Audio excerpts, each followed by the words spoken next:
Hey, this is Saxon from the Banking on Community podcast. Thanks for tuning in. The episode you're about to listen to is a little different than our typical episodes. It's one of a short series we recorded live on site at our yearly conference, CX25. Thank you to everyone who stopped by and showed your support throughout the recordings and the event. Seeing you was awesome.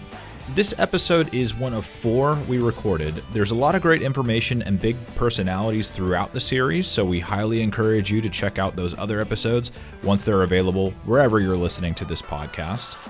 But since they were recorded on site, there might be times where the sound isn't as polished as we're all used to.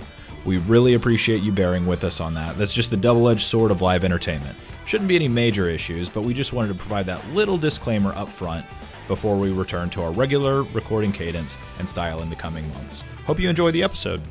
Welcome to Banking on Community, a podcast for community bankers. And we are live here at CX25. I'm here with my partner in crime, Brett Glover. Hey, everyone.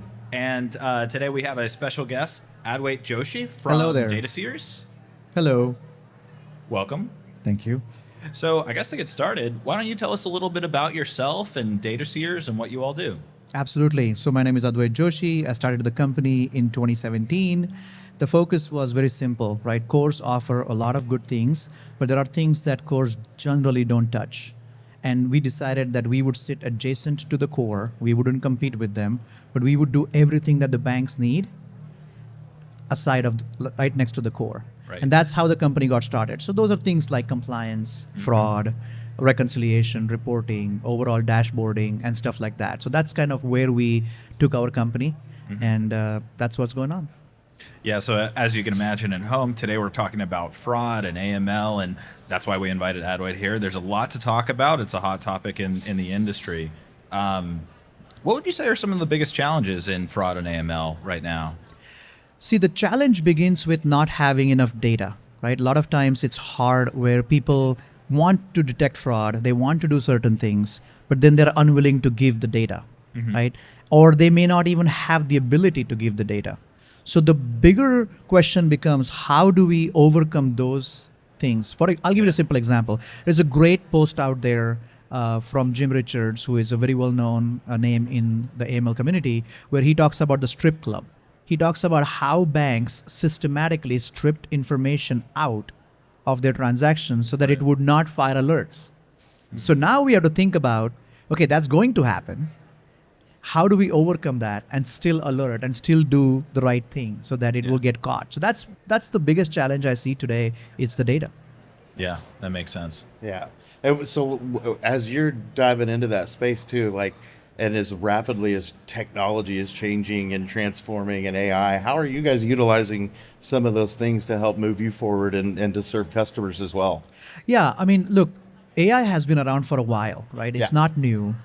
We have called it different things. It started with basic statistics, then became data science, now became AI, and it starts getting cooler and cooler. But all these algorithms and basic things existed, but they all need one ingredient, and that one ingredient is data. Without having the data, without that, nothing is going to work. Those models have been around. I mean, we say neural networks. I mean, these things have been around for a while, right? And so feeding that data in becomes key, and getting that data in becomes key. So what we are looking for is ways to enhance, enrich that data so that we understand the user's intent, especially when you're looking for fraud. Me going and spending $10,000, you going and spending $10,000, and you going and spending $10,000 has completely different intent. Of course. We can't just apply a blanket rule saying, okay, that's bad, right? You have to understand what the user is doing at that time and why. Right. And so that's where these neural algorithms help us, because they help us make quick decisions, which the older systems that ran on CPUs took a while. Yeah. Right? And so those are the kinds of things that we get excited about, is the technology advancement is making detection easier. Yeah. Well, to be clear, I don't spend $10,000 very often, so that would be detected That would be right an away. immediate red But flag. Yeah, you bring up some great points there for sure.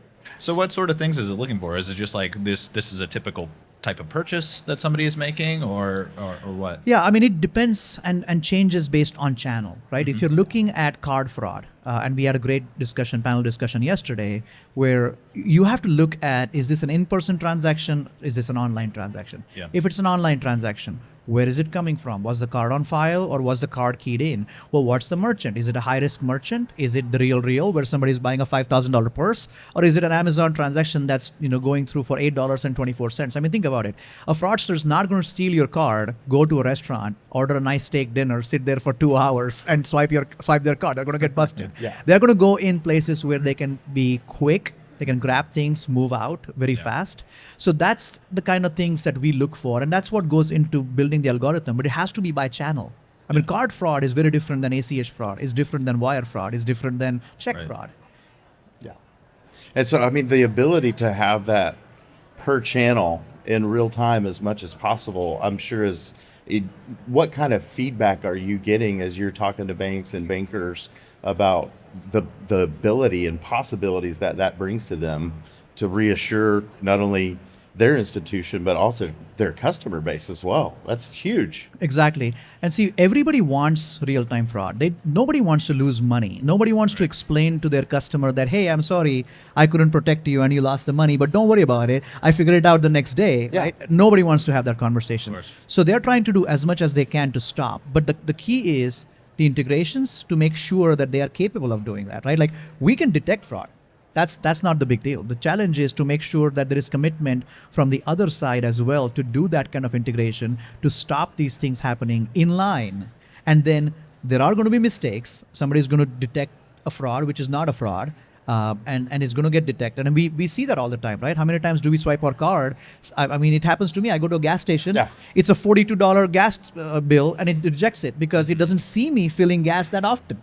Right? So those kind of things happen. So that's where you have to have the loop back to the customer saying that, hey, we saw this, we stopped it, we just wanted to make sure that it was really you or not. And those kind of systems have to start getting, more and more advanced and more prevalent, to be honest. Yeah. We've already started talking about the technology, and I find that very fascinating. But I also am curious, are there any surprising, unusual, or even really common schemes out there? Like anything that just gets your attention? There are. I mean, it's very interesting when we start looking at the patterns of drug trafficking and human trafficking, right?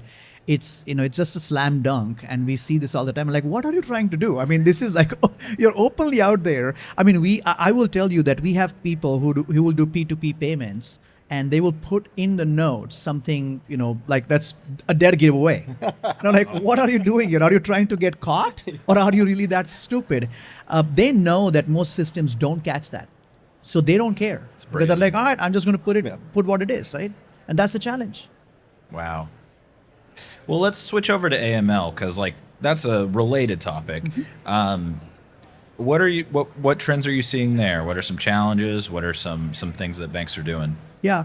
See, for AML, we have to understand that there is a lot of international people. Like, look at me, right? I've lived here 25 years, but I was not born here. So that's happening a lot. Every year, more and more folks come to the US from outside. Yeah. And we are still working on the 4 basic pieces of information: first name, last name, address, SSN, date of birth. And that's it. That's what we check. We make sure that those things match, and we give them an account. Nobody goes a little bit deeper and checks them in their own country. Like, there was this conversation I was having with the bank CEO, and I picked up the phone and said, hey, one of my friend wants an account, and here is his name, and would you give him an account? I was like, yeah, we'll just do an OFAC check and make sure that they're not on the OFAC list, and we'll give them an account. Yeah. And I said, but what if this guy is the most wanted person in Asia and now has not made their name onto the OFAC list yet? And they had no answer. They're like, there's no law today that's preventing me from giving them an account. And that's true. We only check OFAC. We do not check other things, right? The US removed PEP from the whole FFIC book. We don't even track PEP. That's really where the money laundering is happening. All these guys are getting bribes. They're putting their money into the system. And so we have to monitor these politically exposed folks very, very closely. So I think it begins with law. And then I don't think that banks should just hide behind the law, saying I'm not doing anything illegal. They should actually go a little bit further and ensure, because when it comes to examinations and when FDIC starts asking or OCC starts asking those hard questions, it's very difficult to tell them, well, but I didn't break any law. Yeah, but there was money laundering happening right here. Well, I didn't break any law. It doesn't go that well. Yeah. Right. And it's one of those things where it's like a rising tide lifts all ships, where it's like everybody kind of has to do their part. Otherwise, Correct. money launderers are going to get away with it. Correct. They are. They sure are. So let's rewind the clock a little bit. I want to know a little bit more about your background. What brought you to the point that you're at today? Because I can tell you love technology. I do. Data. All right. And so walk us through like some of those early steps in your career and what brings you to this point. Yeah, that's interesting. So I have been doing financial services for about 15 years now. But before that, of course, I did not start in the financial services.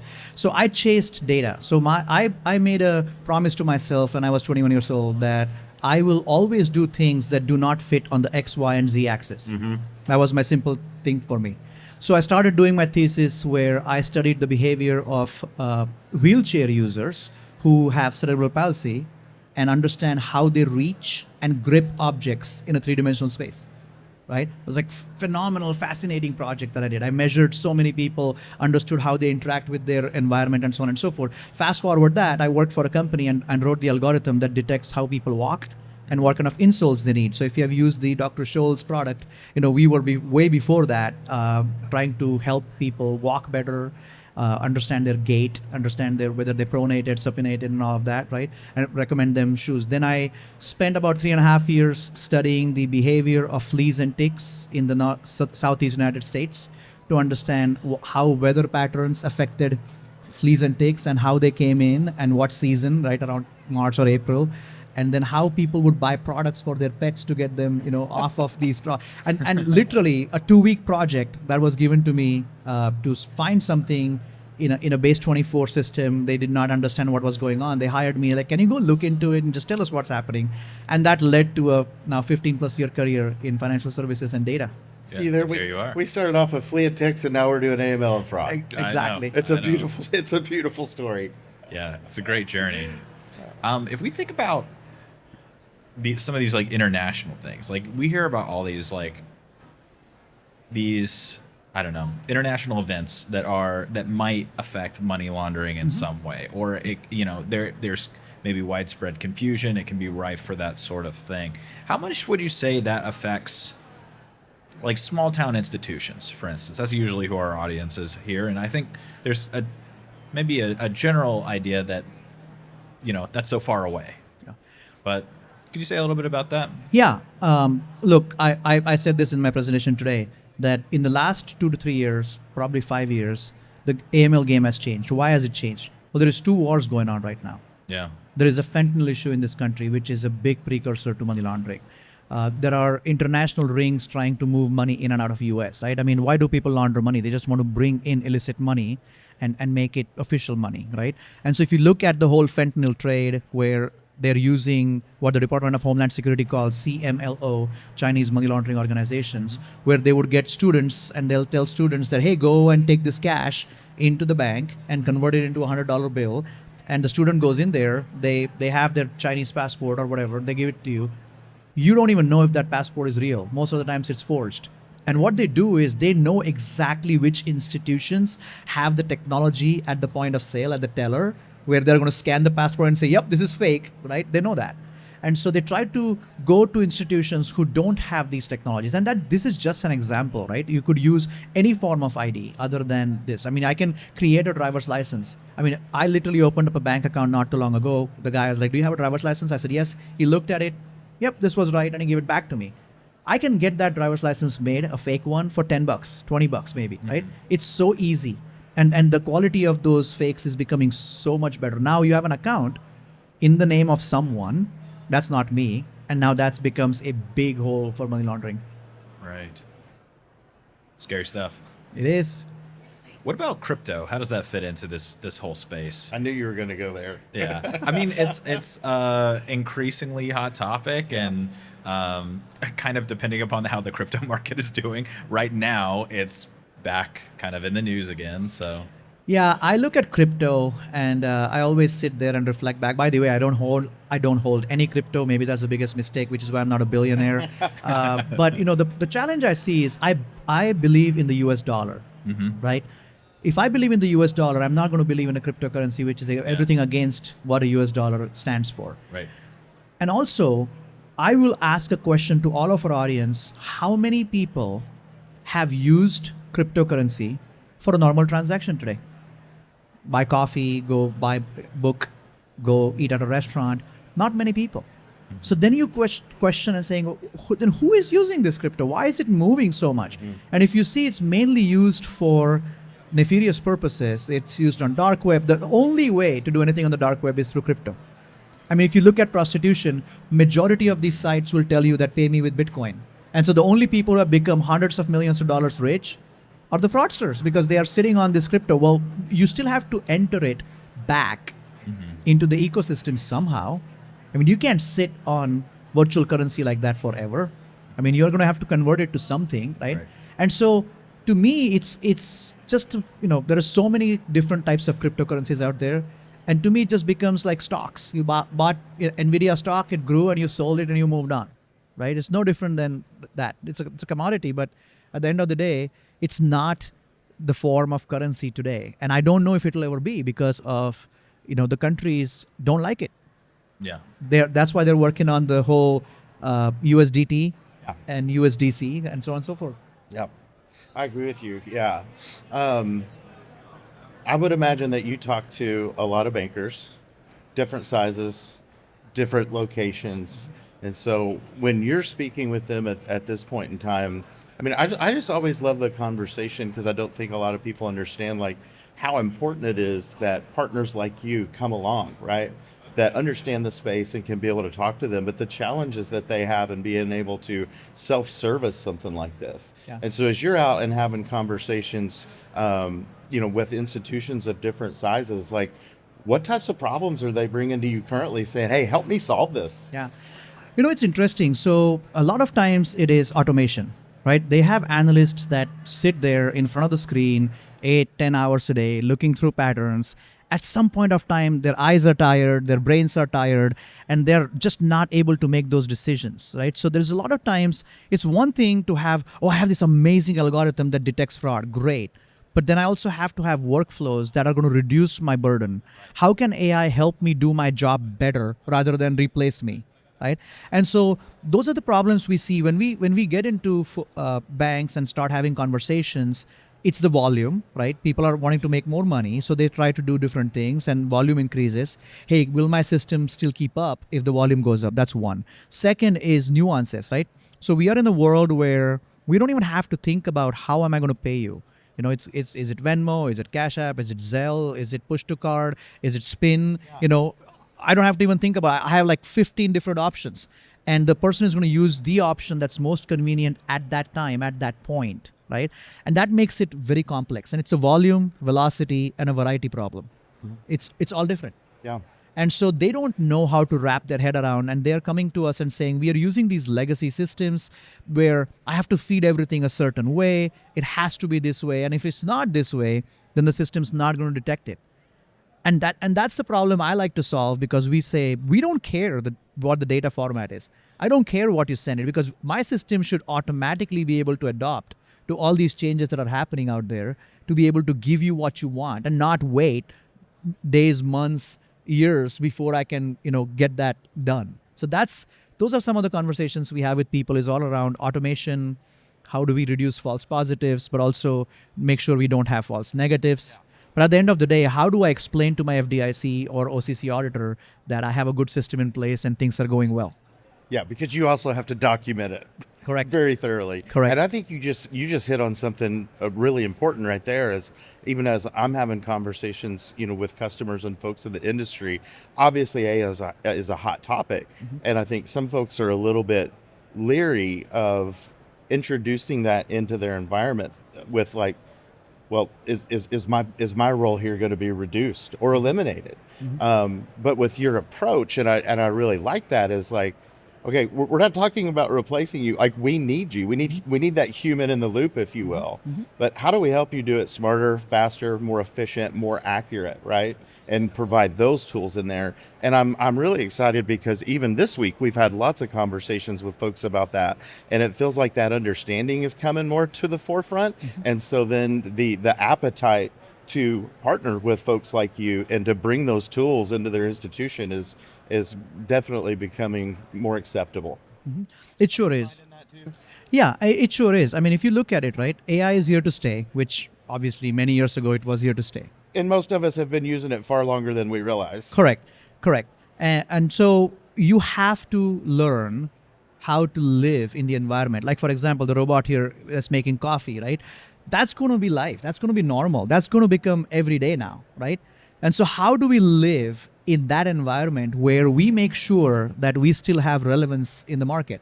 So there's going to be two types of people in the world, right? One who make the AI and one who know how to use the AI. There is no third type. The third type is going to get eliminated completely. Well, that's a great piece of advice to end on. So thank you so much for this conversation. This has been awesome. Yeah, he's always got to keep me in check because I could just keep talking. I know. Especially we with you. legitimately could talk for another Absolutely. hour, Absolutely. But, got to draw close there. So, and thank you all at home for listening. We'll be back later with our fourth and final episode of Banking on Community live at CX25. Adwait, thanks a lot. Thank you. Yeah. Thank you.